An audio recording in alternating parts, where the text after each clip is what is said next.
మీరెప్పుడైనా కార్లో ఇలా కీ మర్చిపోయి డోర్ వేసేసారా?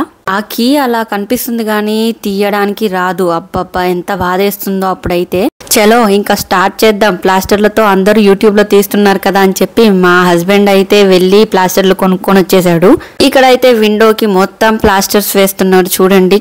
సిజర్ లేకపోయినా కీతో కట్ చేసి మరీ వేసేసాడు. అదేంటో నేను మా ఆయన కలిసి ఒక పని చేద్దామంటే ఎప్పుడు కొట్టుకుంటూనే ఉంటాం. ఇలా కాదు అలా చేద్దామని. ఇంకా నాకెందుకు వచ్చిన గోలా అని చెప్పి నేనైతే పక్కకు తప్పుకున్నాను. ఫస్ట్ అయితే ఒక్కడే ట్రై చేశాడు, రాలేదు. నెక్స్ట్ అన్నయ్య వాళ్ళు యాడ్ అయి ట్రై చేశారు, అప్పుడు కూడా అస్సలు రాలేదు. వీళ్ళైతే ఒక 10-15 టైమ్స్ అయితే ట్రై చేశారు. ఇంకా ఈ ప్లాస్టర్ కి రావట్లేదని చెప్పి వేరే ప్లాస్టర్ తో అయితే బ్యాక్ సైడ్ డోర్ కి ట్రై చేశారు, అప్పుడు కూడా రాలేదు. ఇంకా మా ఆయన వెంటనే వెళ్లి మెకానిక్ షాప్ దగ్గర ఒక అతన్ని తీసుకొచ్చాడు. అతనేమో పెద్ద స్కేల్ పట్టుకొని వచ్చాడనమాట. ఆయన కూడా 10 మినిట్స్ ట్రై చేశాడు. ఆ తర్వాత కార్ డోర్ ఓపెన్ అయింది. మా ఆయన ఆనందం అంతా ఇంత కాదు. చూడండి 2-3 సార్లు డోర్ వేసి అయితే తీసేశాడు.